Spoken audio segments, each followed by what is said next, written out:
Segala hormat dan puji kami atur persembahkan kepada Bapa di surga, Allah yang luar biasa, yang menentukan segala sikap kami, entah baik, entah tidak baik, diberkati atau tidak, umur panjang atau pendek, ditinggikan atau direndahkan. Semua haknya Tuhan, tapi kami harus bersikap aktif sesuai dengan apa yang menjadi petunjuk atau tuntunan Tuhan. Kami harus tidak sembrono dengan apa yang dikatakan oleh firman Allah, karena firman Allah itu ya dan amin. Mari Engkau berfirman bagi kami, kekuatan kami terima dari Tuhan. Layakkan kami hamba-Mu untuk menguraikan firman yang akan sampaikan kepada sidang jemaat Tuhan. Dalam nama Tuhan Yesus Kristus, kami berdoa. Haleluya. Amin. Saya ucapkan selamat malam, shalom. Puji Tuhan, saudaraku yang dikasihi Tuhan. Kami baru diterpa berbagai macam penyakit ya, tapi puji Tuhan, hatiku senang. Aku tidak terbeban moral apapun. Apa yang diizinkan Tuhan adalah baik bagi saya. Saya pikir malam ini tidak saya khotbah karena mata saya benar-benar tidak bisa melihat. Ya, jadi puji Tuhan, kemarin periksa dokter mata, ternyata katarak sebelah kiri dan kanan ya agak baik, diberi obat, sekarang aku bisa baca. Katakan oleh anak saya, katanya terlalu banyak baca di tab, sudah saya nurut. Ya saudara, hingga persekutuanku dengan Tuhan lewat firman-Nya sangat-sangat berkurang. Kalau baca Alkitab, kemampuanku hanya maksimal 2 pasal. 1 pasal saja sudah mengalami satu kesulitan. Tapi puji Tuhan, pakai obat ini baik dan kemarin periksa khusus dokter jantung, hanya ringan, tidak apa-apa karena saya sakit gigi mau cabut, dokter gigi tidak berani, karena saya mau makan sayur yang banyak, apalagi buah, tidak bisa sama sekali.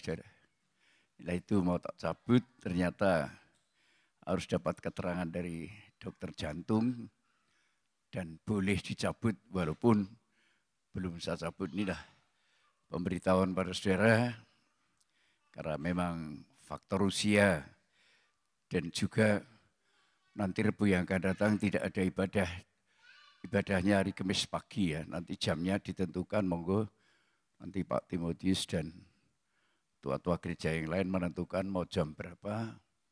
Kamis itu hari kenaikan. Ya, jadi Rabu nanti prei dan kebaktian hari Kamis pagi. Kita akan sama-sama buka firman Allah di dalam surat Ibrani pasal 10 ayat 1 sampai yang ke-7. Surat Ibrani pasal yang ke-10 ayat 1 sampai yang ke-7. Persembahan yang sempurna. Di dalam hukum Taurat hanya terdapat bayangan saja dari keselamatan yang akan datang dan bukan hakikat dari keselamatan itu sendiri.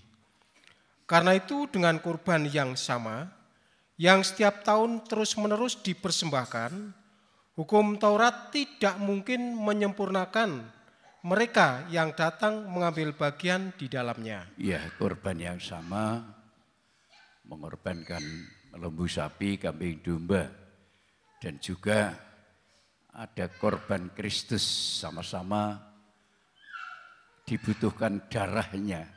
Cuma berbeda, teruskan. Sebab jika hal itu mungkin, pasti orang tidak mempersembahkan kurban lagi. Sebab mereka yang melakukan ibadah itu tidak sadar lagi akan dosa setelah disucikan sekali untuk selama-lamanya.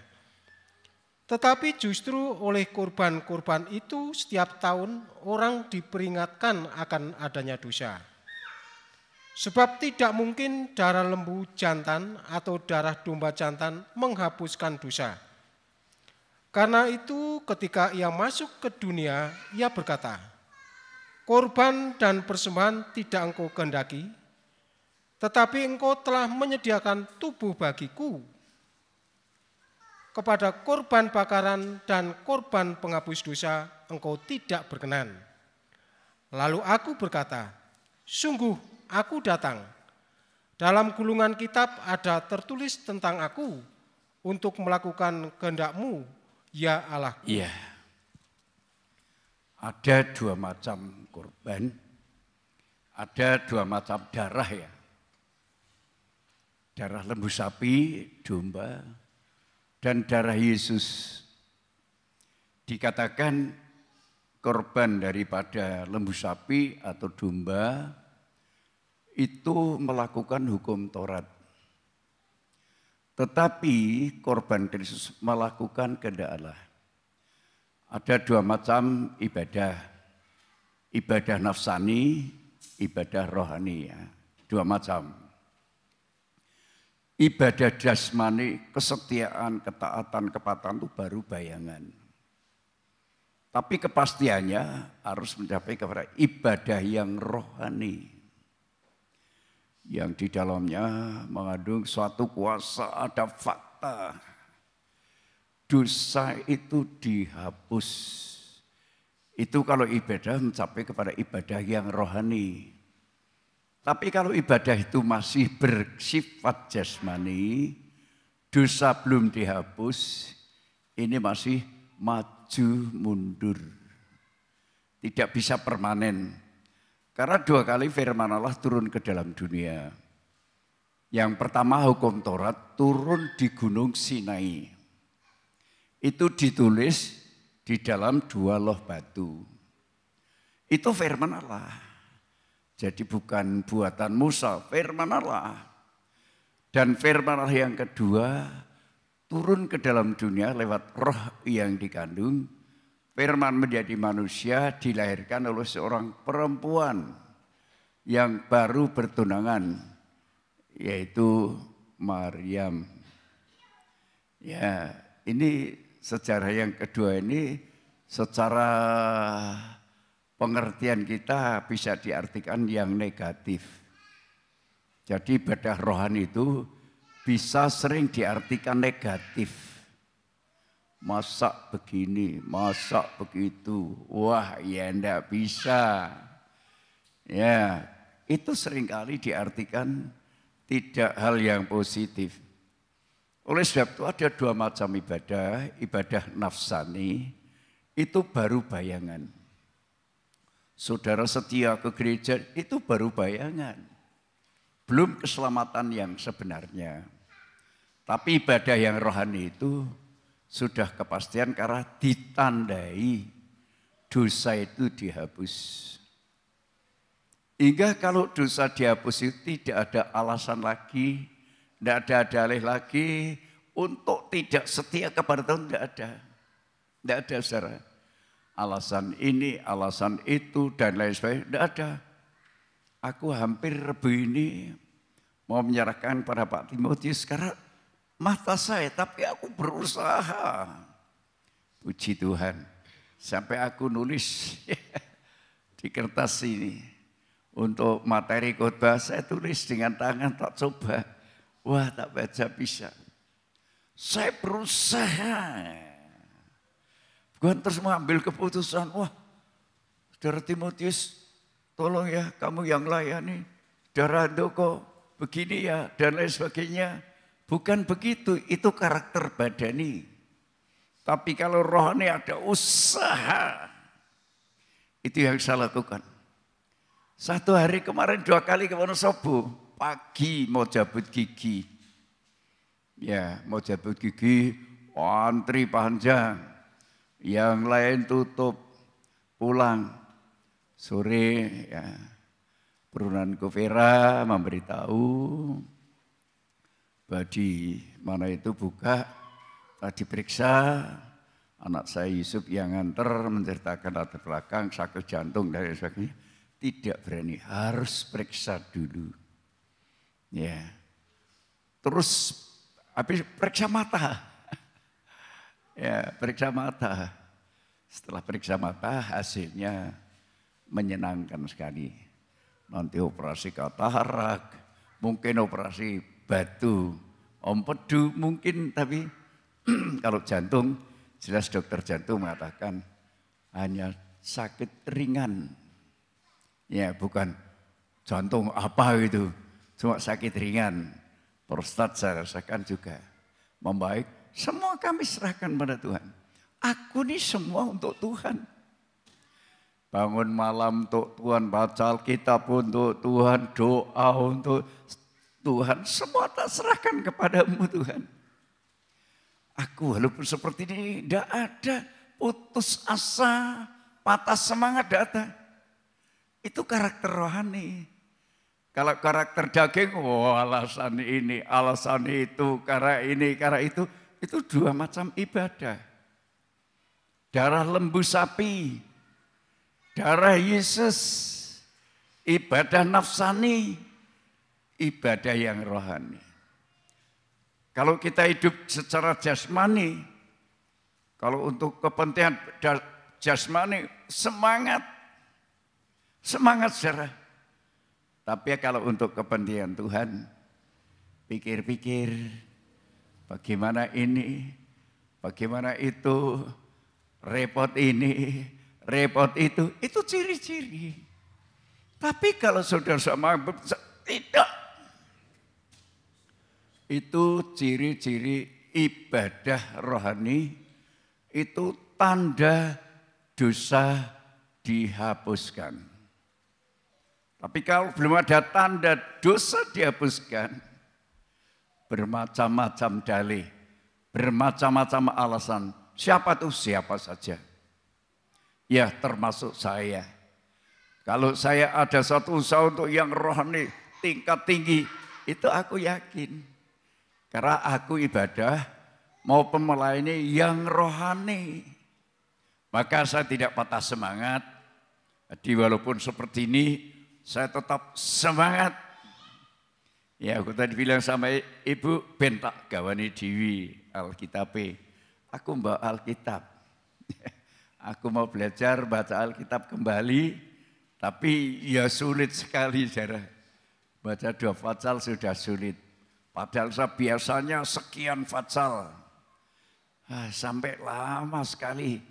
2 Samuel saja lama sekali. Itu yang saya rasakan. Tapi aku semangat. Ya, besok aku ada usaha untuk ke Dieng. Ya semangat. Karena apa? Aku merasakan dosa kalau terjadi apapun tanggung jawabnya Tuhan. Karena ibadah menurut hukum Taurat itu bayangan keselamatan. Bukan hakikat keselamatan, hanya bayangan. Tapi keselamatan itu di dalam Yesus digenapkan di dalam korbannya. Oleh sebab itu dalam Tuhan jangan sembrono ya. Kalau saudara sudah merasakan diberkati oleh Tuhan, artinya merasakan hidup dalam Kristus, pernah mengalami sesuatu yang luar biasa, jangan main-main. Mulai kendor, merosot, sembrono, alasan, itu mau enggak mau. Tapi semua akan tanggung akibat karena Tuhan tidak pernah bisa ditipu. Dalam bentuk apapun, tidak bisa ditipu. Apa yang kita lakukan, upahnya yaitu Tuhan itu sangat adil. Mari kita baca dalam Galatia, pasal yang ke-6 ayat 7 dan 8. Surat Galatia, pasal 6 ayat 7 dan 8. Jangan sesat. Jangan sesat. Allah tidak membiarkan dirinya dipermainkan. Allah tidak membiarkan dirinya dipermainkan oleh saya dan saudara. Teruskan. Karena apa yang ditabur orang. Apa yang ditabur orang, apa yang kamu buat jasmani atau rohani. Itu juga yang akan dituainya. Itu yang akan dipaneni. Kalau saudara menabur rohani, menabur jasmani, panen jasmani. kerja keras, hasilnya banyak, hasilnya ini itu dari ham. Lah ini saudara, kalau taburan itu nafsani, wah kerja keras sampai tidak bisa ibadah, ya saudara panen. Mungkin kekayaan yang ini, itu jangan heran. Tapi kalau perkara rohani tidak disamakan dengan perkara jasmani. Darah lembu sapi berbeda dengan darah Yesus. Terus yang 8. Sebab barang siapa menabur dalam Barang siapa menabur dalam dagingnya, ia akan menuai kebinasaan dari dagingnya. Tetapi barang siapa menabur dalam roh, ya, ia akan menuai hidup yang kekal dari roh itu. Ini jelas sekali ya saudara. Tuhan tidak bisa dipermainkan. Jangan sesat. Seakan-akan kalau sudah diberkati secara badan itu, wah sudah segalanya. Belum itu baru bayangan saudara. Wah, setia ikut Tuhan, setia kepada Tuhan, diberkati secara badan, baru bayangan. Kalau saudara tidak bisa menggunakan berkat untuk yang rohani, selamanya saudara hidup dalam bayangan. Baik dalam bayangan. Tetapi kalau ditingkatkan kepada yang rohani lah ini. Menabur yang rohani. Berbuat yang rohani. Tidak usah terlalu saya terangkan saudara. Berbuat yang rohani itu, waduh saudara. Harus mengalahkan hasil yang jasmani. Ini harus. Karena apa? Karena kalau dulu harus menyembelih lembu sapi. Ya. Tetapi sekarang, setelah bangsa Israel diberkati secara badani, dia melakukan sesuai apa yang diperintahkan oleh hukum Taurat.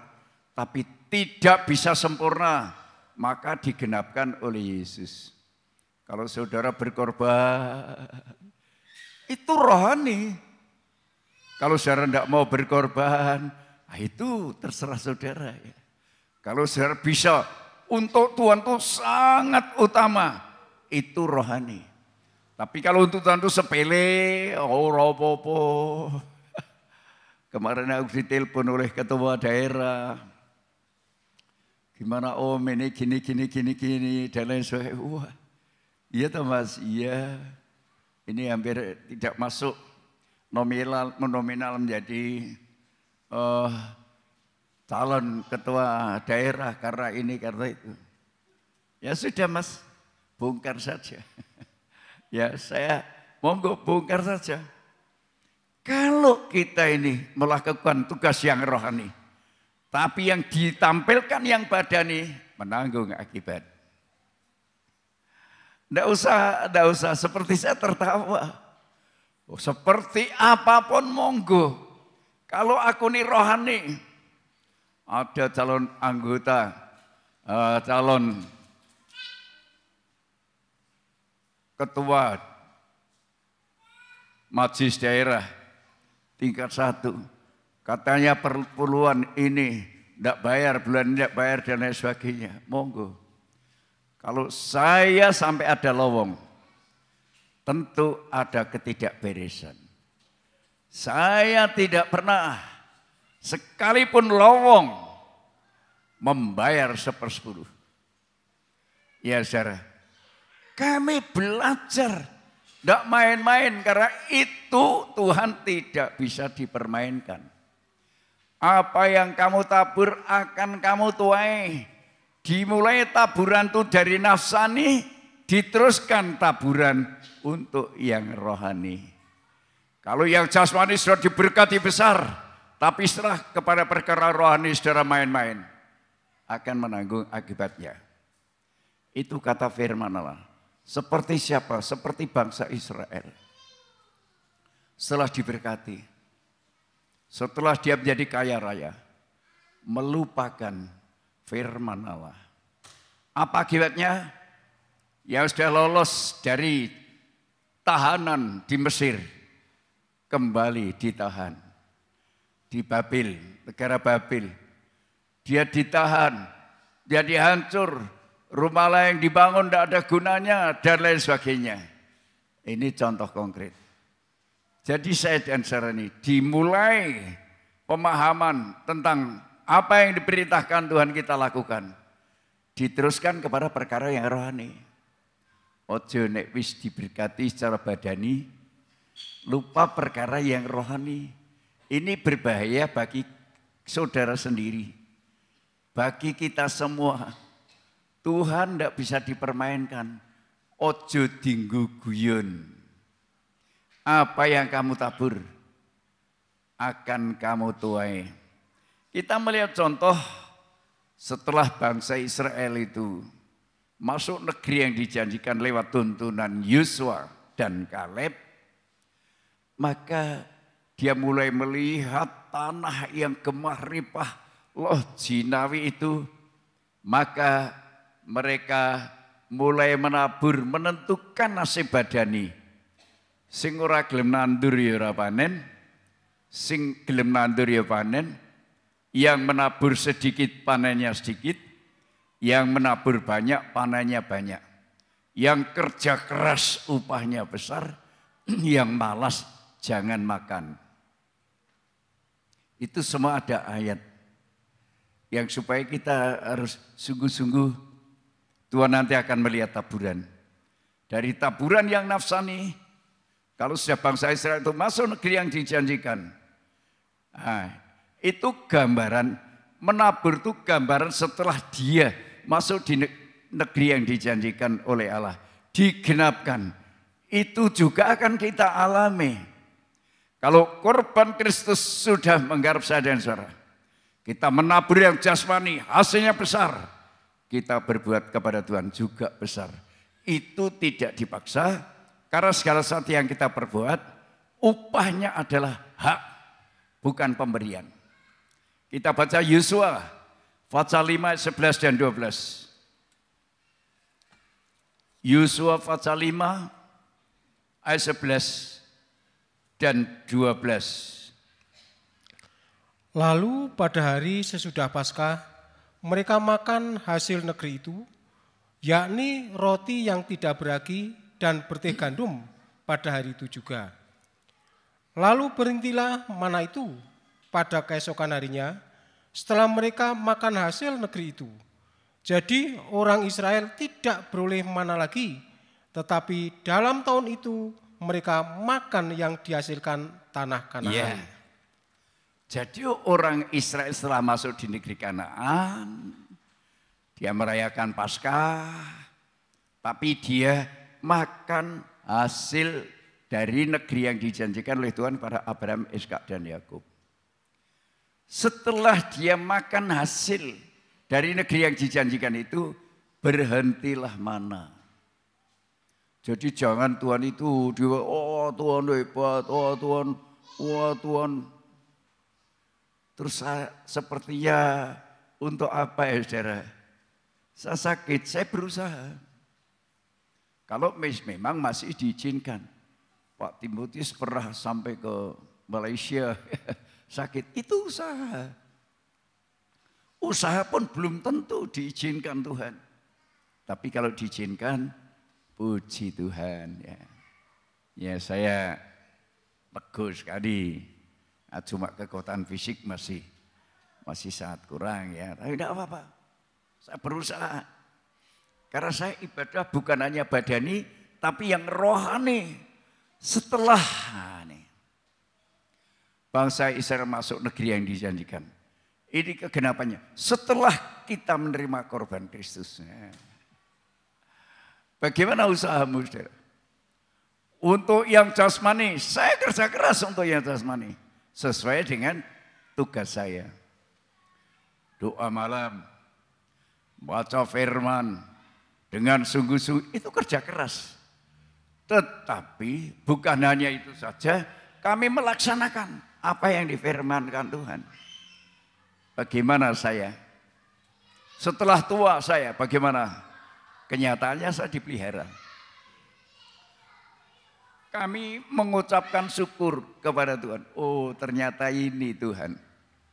Kepada Tuhan itu tidak boleh main-main. Ya, kerja sungguh-sungguh menabur bangsa Israel. Yang malas tidak makan. Karena mana dari surga berhenti. Mereka ditentukan oleh kerja kerasnya. Tetapi untuk ibadah kepada Tuhan juga ditentukan bagaimana sikap mereka. Menghargai korban. Sama dengan saya dan saudara. Setelah saya menerima korban Kristus, dikuasai oleh darah Yesus hati saya kerja keras.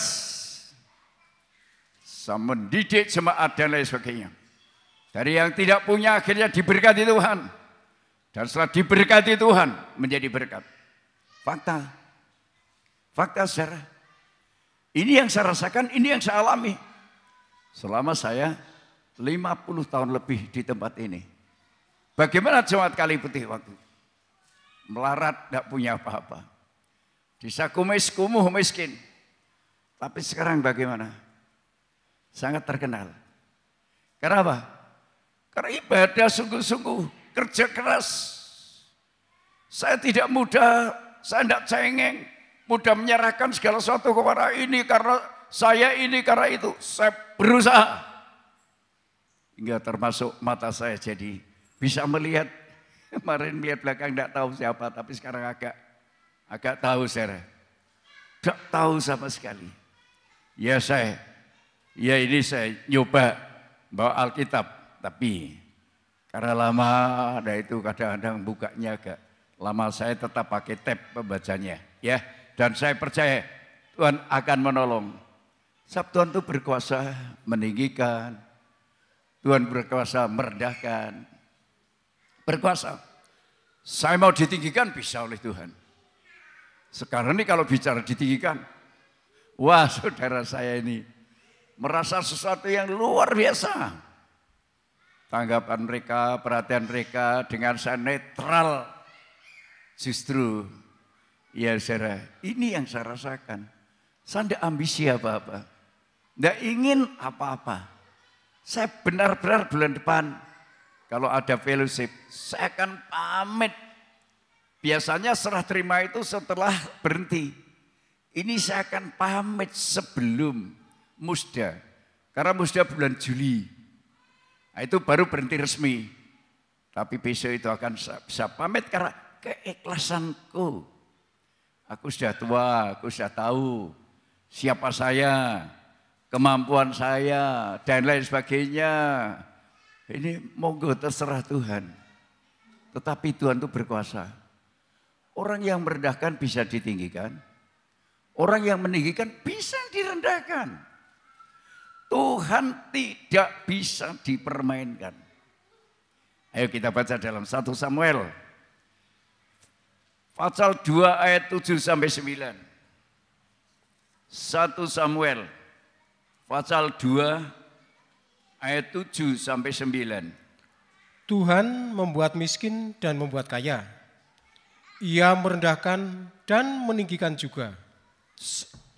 Ia menegakkan. Maaf Pak Sarjo, saya salah. 1 Samuel 2 ayat 7. Oh, aku yang salah ya. 1 Samuel 2 ayat, ya aku yang salah Pak. Teruskan. Ya. Atau ulang ayat 7. Tuhan membuat miskin dan membuat kaya. Tuhan membuat miskin dan membuat kaya. Ia merendahkan dan meninggikan juga. Ini Tuhan. Bisa saudara yang tadinya seperti Saul, orang Benyamin yang kecil, ditinggikan jadi raja. Tapi karena dia sembrono, direndahkan. Bisa Tuhan punya hak meninggikan siapa saya. Nah, bisa. Tapi kalau mulai sombong, siapa saya, direndahkan. Bisa terjadi, teruskan. Ia menegakkan orang yang hina dari dalam debu. Ya. Dan mengangkat orang yang miskin dari lumpur. Ya. Untuk mendudukkan dia bersama-sama dengan para bangsawan. Ya. Dan membuat dia memiliki kursi kehormatan. Sebab Tuhan mempunyai alas bumi. Dan di atasnya ia menaruh daratan. Langkah kaki orang-orang yang dikasihinya. Langkah kaki orang-orang yang dikasihnya. Dilindunginya. Dilindunginya. Tetapi orang-orang fasik akan mati binasa dalam kegelapan. Orang fasik akan mati binasa dalam kegelapan. Sebab bukan oleh karena kekuatannya sendiri seseorang berkuasa. Iya. Jadi kita tidak boleh sombong. Seperti saya ini tidak boleh sombong. Apalagi sudah tua ini adanya semua. Oh Tuhan, aku kok bahagia teman. Aku kok nikmat teman. Usiaku lanjut. Aku diberkati, aku tidak mengharapkan dari siapapun. Mungkin dari anak, dari siapapun tidak mengharapkan. Tuhan perhatikan saya sepenuhnya. Ya, jadi karena apa? Apa yang ditabur akan dituai. Menabur secara badani, menuai secara rohani. Menuai secara badani. Menabur secara rohani, menuai secara rohani. Tubuh kita ini ada dua macam tubuh. Tubuh rohani, tubuh jasmani.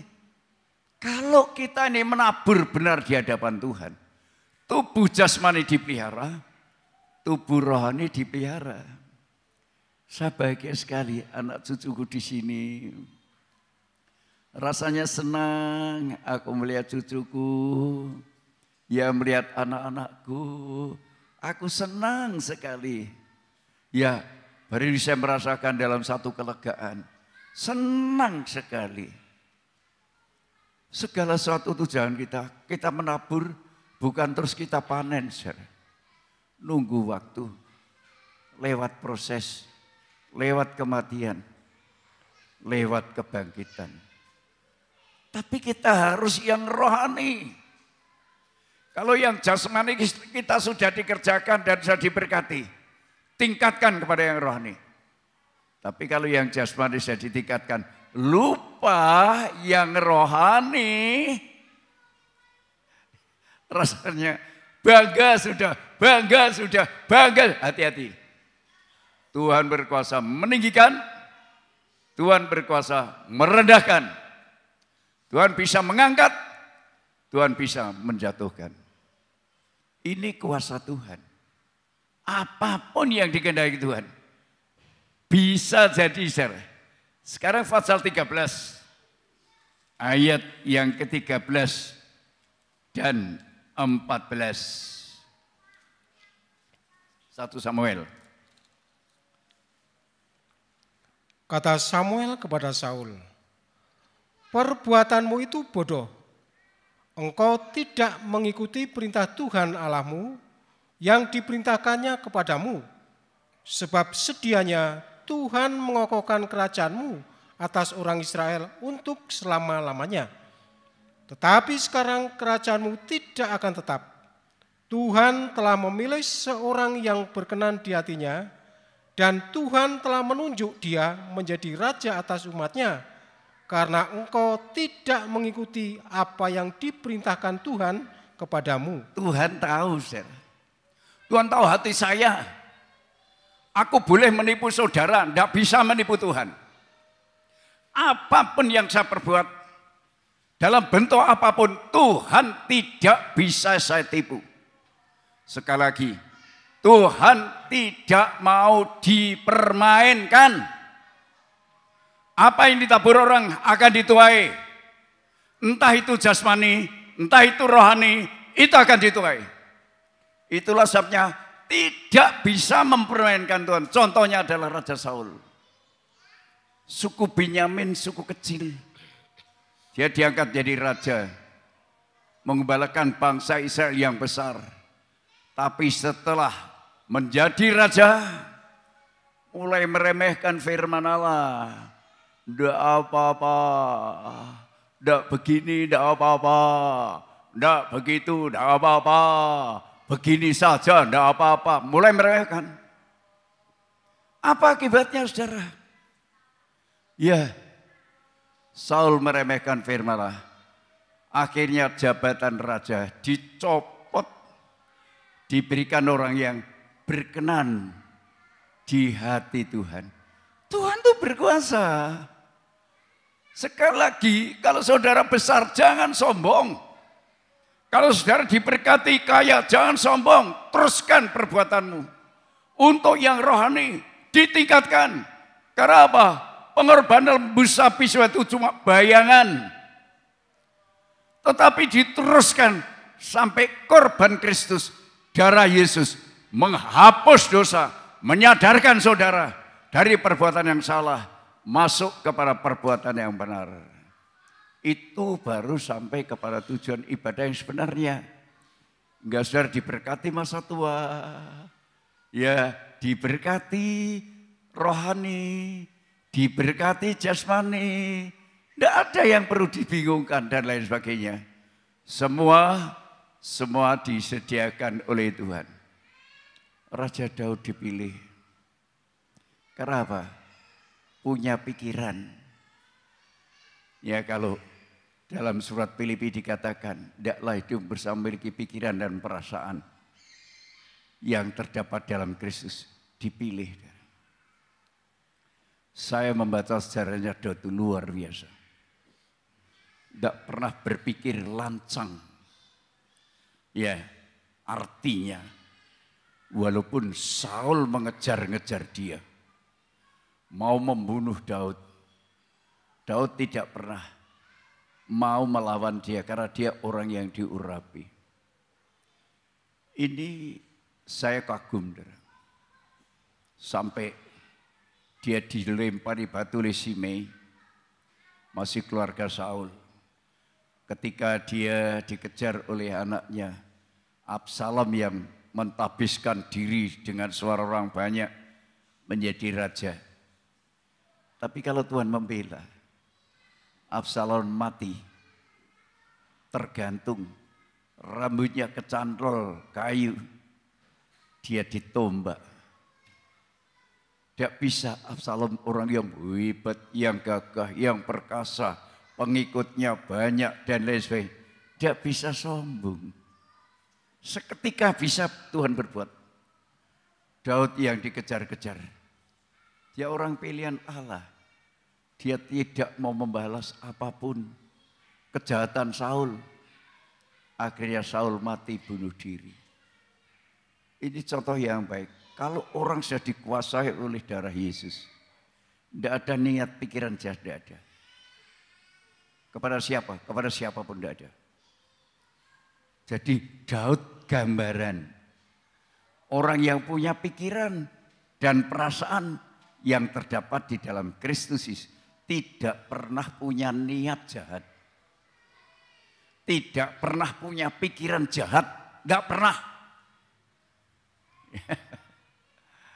Aku tidak hati-hati bisa tertipu. Orang depan saya seperti nyembah-nyembah. Tapi hatinya beda dengan apa yang diucapkan. Saya harus tegas. Ya. Karena saya selaku ketua wilayah yang dihormati dan lain sebagainya. Bukan itu karena tugas. Tapi saya tidak boleh tertipu. Orang yang memiliki pikiran dan perasaan seperti yang dalam Kristus,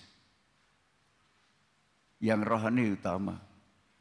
Karena merasa yang jasmani sudah ditebus, sudah dimiliki oleh Kristus.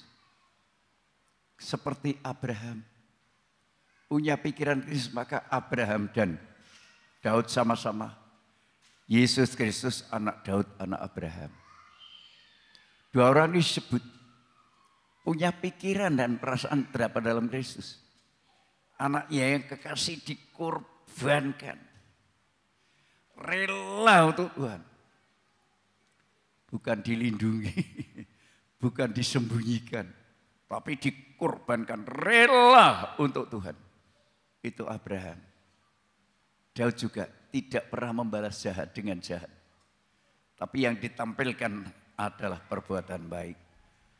Filipi 2 ayat 5 sampai 8. Filipi 2 ayat 5 sampai yang ke-8. Hendaklah kamu dalam hidupmu bersama menaruh pikiran dan perasaan yang terdapat juga dalam Kristus Yesus. Iya.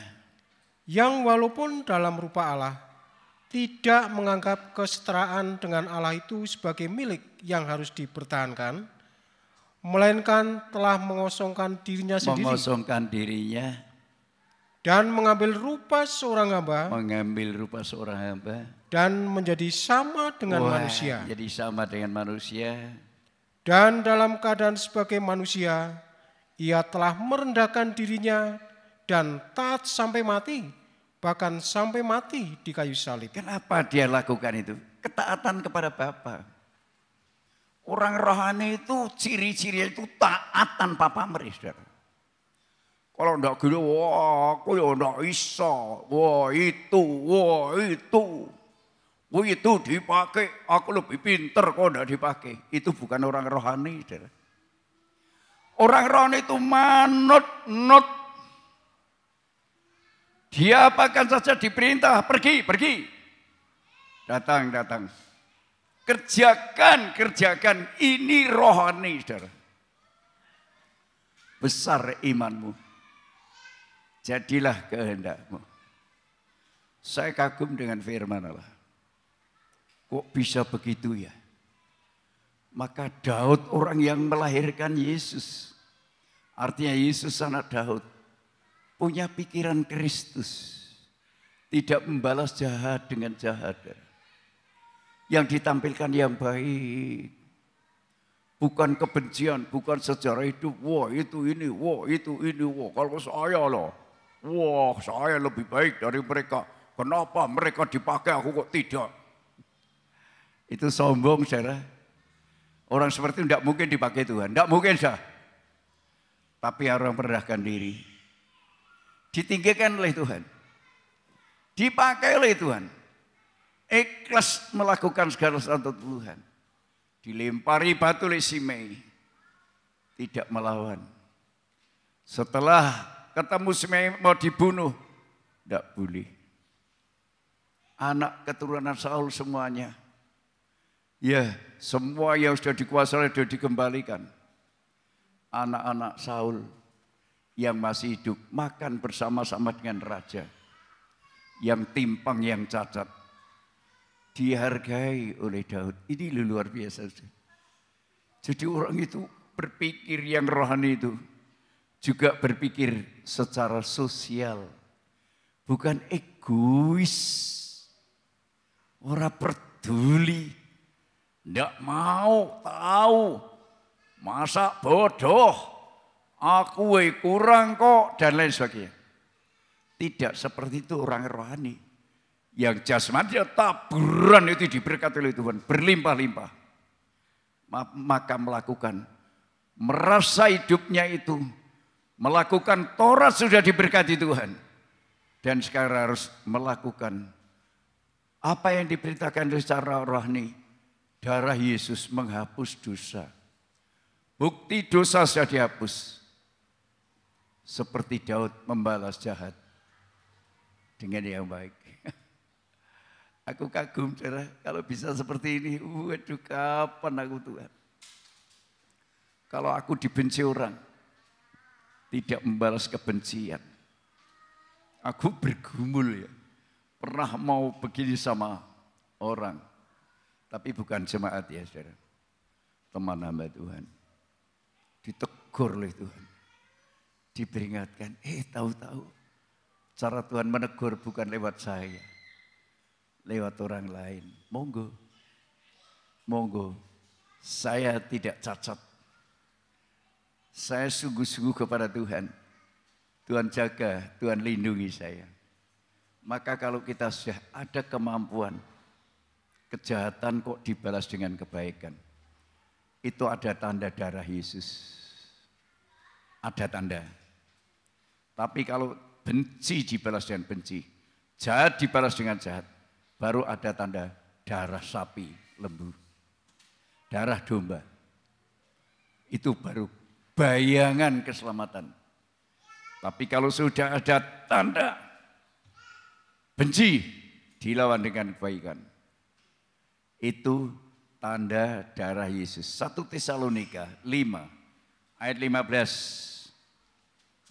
1 Tesalonika 5 ayat 15. Perhatikanlah, supaya jangan ada orang yang membalas jahat dengan jahat, tetapi usahakanlah senantiasa yang baik terhadap kamu masing-masing dan terhadap semua orang. Ya, usahakan yang baik. Biar mereka berbuat jahat. Apa yang ditaburkan itu baik kok. Ya toh. Menabur jahat akan menuai dengan yang jahat. Menabur yang baik akan menuai yang baik. Saya selalu lihat hati saya. Bagaimana saya sampai detik ini Tuhan. Bagaimana perasaan saya. Apa saya dikejar-kejar ketakutan.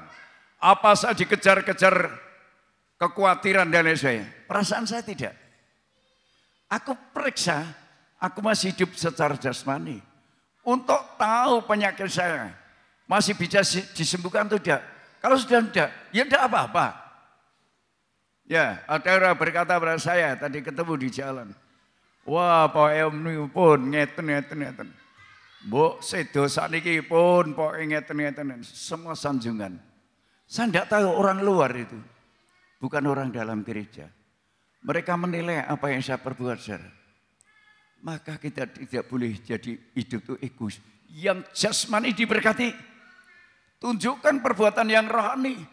Bahwa darah Yesus sudah menyucikan hidup saya dan saudara. Sikap dan perbuatan rohani. Ditampilkan secara jasmani. Bukan hanya bicara rohani. Ditampilkan secara jasmani. Apa yang bisa kita buat? Kita buat. Jadi saya dan saudara harus benar-benar menunjukkan sikap yang rohani itu. Ada tanda darah Yesus dan ada tanda pertobatan. Hidup ditemukan. Kalau saya merasa ditemukan hidup saya. Ya saya bukan mencari, bukan mengejar. Bisa seperti ini. Aku merasa ditemukan. Maka perjalanan hidup saya. Ya mereka tadi cerita. Katanya bapak saya masuk sini. Menderita luar biasa. Iya. Luar biasa. Tapi sekarang bisa begitu. Kenapa bisa dinilai begitu? Berkat-berkat jasmani yang saya terima. Saya tampilkan untuk memperlihatkan perkara yang rohani. Jadi bukan berkat jasmani untuk kesombongan. Untuk untuk apa-apa dari saya. Untuk supaya nama Tuhan dipermuliakan. Lukas 15 ayat 1 sampai 7. Lukas 15 ayat 1 sampai yang ke-7. Perumpamaan tentang domba yang hilang. Para pemungut cukai dan orang-orang berdosa biasanya datang kepada Yesus untuk mendengarkan dia. Maka bersungut-sungutlah orang-orang Farisi dan ahli-ahli Taurat. Orang yang merasa hebat itu bersungut-sungut, itulah ahli-ahli Taurat. Katanya, ia menerima orang-orang berdosa dan makan bersama-sama dengan mereka. Bersungut-sungut Yesus yang katanya suci, kok bergaul dengan orang berdosa. Teruskan. Lalu ia mengatakan perumpamaan ini kepada mereka. Siapakah di antara kamu yang mempunyai 100 ekor domba, dan jikalau ia kehilangan seekor di antaranya, tidak meninggalkan yang 99 ekor di padang gurun, dan pergi mencari yang sesat itu sampai ia menemukannya? Dan kalau ia telah menemukannya, ia meletakkannya di atas bahunya dengan gembira. Dan setibanya di rumah, ia memanggil sahabat-sahabat dan tetangga-tetangganya, serta berkata kepada mereka, bersukacitalah bersama-sama dengan aku, sebab dombaku yang hilang itu telah kutemukan. Aku berkata kepadamu, demikian juga akan ada sukacita di surga, karena satu orang berdosa yang bertobat, lebih daripada sukacita karena 99 orang benar yang tidak memerlukan pertobatan. Ya ini saudara. Jadi jangan meremehkan orang berdosa, ini wakai. Sejak orang uripe begini. Ini perumpamaan domba yang terhilang. Ditemukan. Dikatakan karena orang Farisi itu sombong, sukanya menilai orang, meremehkan orang, menyalahkan orang. Yang paling baik adalah saya, yang tidak pernah salah adalah saya. Tapi itu, wah, Yesus makan bersama dengan orang berdosa, maka dia membuat perumpamaan. Jika di antara kamu punya 100 domba hilang satu, bukankah yang 99 ditinggalkan? Dan jika domba yang satu sudah ditemukan, dia dipopong, bawa pulang, bersukacita dengan tetangganya. Karena domba yang hilang itu ditemukan. Demikian juga, satu orang bertobat lebih berharga daripada 99 orang yang tanpa pertobatan. Kita hormati di dalam Yesus itu tidak selalu ingin berbuat jahat. Di dalam Yesus memberikan kesempatan orang yang jahat itu bisa diubah menjadi baik. Karena pertobatan itu menentukan cara untuk menentukan perbuatan yang rohani. Nanti ya kenaikan Tuhan Yesus 10 harinya minggu pertama, bulan yang akan datang hari Pantekosta. Turunnya Roh Kudus. Tanpa pertobatan tidak bisa. Tidak bisa. Maka sekian lama ikut Tuhan tidak pernah berubah. Karena apa? Tanpa ada bimbingan Roh Kudus. Berbahasa lidah ya berbahasa lidah. Tanda-tanda tapi tanpa pertobatan. Jadi Roh Kudus tidak menguasai orang itu. Tapi kalau orang itu dikuasai Roh Kudus, oh luar biasa. Yang ditampilkan adalah pribadi Tuhan yang baik, bukan yang jahat. Jadi pertobatan itu sarana untuk Roh Kudus turun atas kita.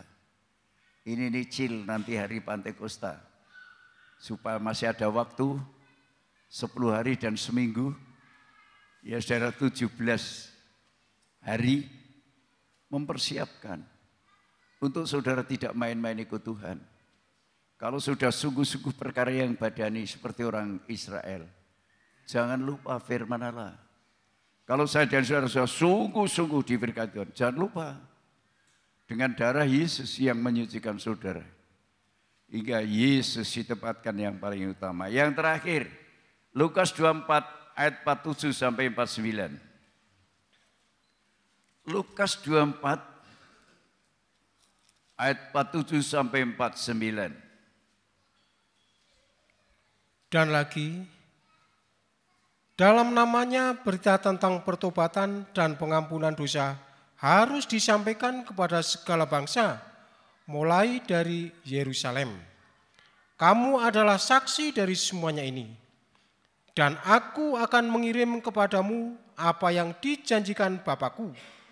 Tetapi kamu harus tinggal di dalam kota ini sampai kamu diperlengkapi dengan kekuasaan dari tempat tinggi. Iya. Ini dikatakan oleh Yesus, dia berkata, dan lagi dalam namanya berita tentang pertobatan dan pengampunan dosa harus disampaikan pada segala bangsa. Mulai dari Yerusalem, kamu adalah saksi dari semuanya ini. Dan aku akan mengirim kepadamu apa yang dijanjikan Bapakku. Tapi kamu harus tinggal di dalam kota ini sampai kamu diperlengkapi dengan kekuasaan dari tempat yang tinggi. Dua toh, kalau kita ini sudah yang nafsani, sudah sungguh-sungguh hukum Taurat dan sungguh-sungguh saudara, ada kerinduan untuk menabur yang baik, yang rohani. Darah Yesus menguasai saya dan saudara. Wah, luar biasa saudara. Mari pemain musik dan pujian. Cintanya dan kasih-Nya lebih dari segala yang ada. Putranya dikorbankan demi seluruh manusia.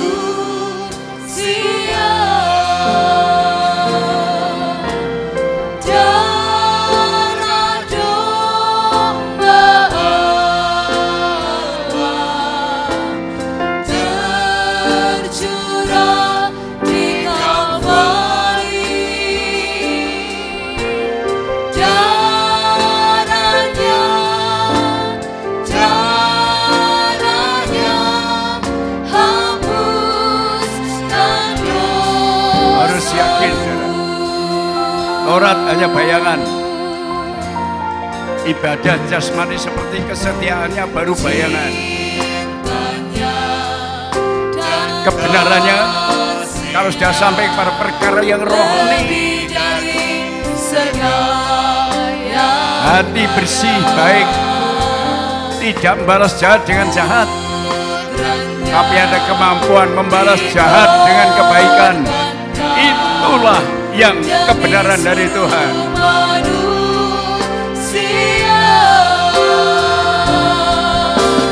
Darah domba, kita bangkit di sana.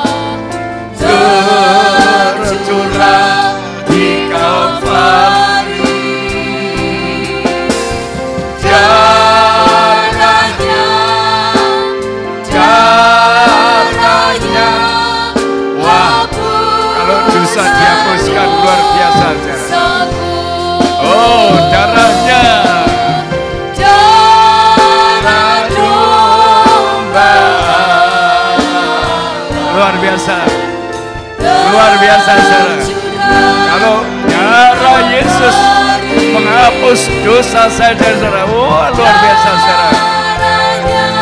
Luar biasa, ibadah saudara pasti diberkati Tuhan. Oh, darah domba Allah. Darah domba. Yakin darah Yesus sudah menghapus dosa, saudara? Pasti ibadahmu bukan hanya tata lahir, tapi ibadah yang rohani, saudara. Haleluya. Haleluya. Darahnya hapuskan dosaku. Darahnya, darahnya hapuskan dosaku. Haleluya. Kesetiaan badani penting. Kepatuhan badani penting, tapi itu baru bayangan. Tapi kalau kesetiaan, ketaatan sudah menguasai hati nurani, ada perbuatan baik, tidak suka membalas jahat dengan kejahatan, tapi membalas baik, membalas jahat dengan kebaikan. Itu adalah perasaan dan pikiran yang terdapat dalam Kristus. Walaupun dia Allah, tidak menganggap setara dirinya dengan Allah, mengosongkan dirinya, jadi seorang hamba, rela menjadi korban untuk menebus dosa-dosa manusia. Betapa bahagia hidup kami, Tuhan. Apalagi yang usia lanjut seperti kami hamba-Mu ini. Oh, haleluya, haleluya. Kalau darah Yesus sudah menghapus dosaku, apapun yang terjadi yang diizinkan Tuhan adalah baik. Tidak ada sesuatu yang harus kami sesalkan. Semua yang dikerjakan Tuhan baik. Diberi kesehatan untuk Tuhan, diberi perpanjangan umur untuk Tuhan, semua untuk Tuhan. Menceritakan bahwa Allah yang kami sembah dalam Yesus Kristus, Allah yang baik. Kalau kami punya Allah yang baik, kami juga berbuat yang baik. Tapi kalau kami punya Allah yang baik, ternyata perbuatan kami jahat, itu adalah pembohong di hadapan Tuhan. Tuhan tidak bisa dipermainkan. Apa yang ditabur orang akan dituainya. Kami sangat bahagia menyampaikan firman Allah malam hari ini. Kami merasakan segala sesuatu yang dikerjakan dalam diri kami, sampai seperti penyakit dalam diri kami numpuk, tidak apa-apa. Itu adalah didikan Tuhan untuk kami tidak sombong, tapi kami bisa merendahkan diri di hadapan Tuhan. Terima semua apa yang dikehendaki oleh Tuhan adalah baik. Tuhan berdoa untuk Bu Anissa yang anaknya sakit flu dari Singapura. Penularannya sangat mudah. Ia pamit tidak bisa ibadah dengan anaknya. Tuhan tolong. Kami sangat yakin tidak ibadah karena malas, karena tidak mau, enggak. Karena memang keadaan. Tolong kau jamah Tuhan. Sembuhkan, jangan sampai terjadi penularan kepada yang lain. Karena hasil tertular, jangan sampai dia menularkan. Ini kesadaran yang luar biasa Tuhan. Terima kasih. Sembuhkan anak itu. Juga sarawan yang tidak ibadah karena hujan lebat, kami doakan kau berikan hati yang penuh damai sukacita. Semua hadir kau berkati. Dalam nama Tuhan Yesus Kristus kami berdoa. Haleluya. Mari kita mengangkat tangan. Saudara-saudara yang dikasihi oleh Tuhan, pulanglah ke rumah masing-masing. Turunlah kira berkat damai sejahtera dari Allah Bapa, cinta kasih sayang dan kebenaran Sang Putra, persekutuan Allah Roh Kudus memberkati, menyertai, melindungi saudara semua. Sekarang, besok, bahkan sampai selama-lamanya hingga hari Maranatha dalam nama Tuhan Yesus Kristus kami berdoa. Semua kita katakan amin.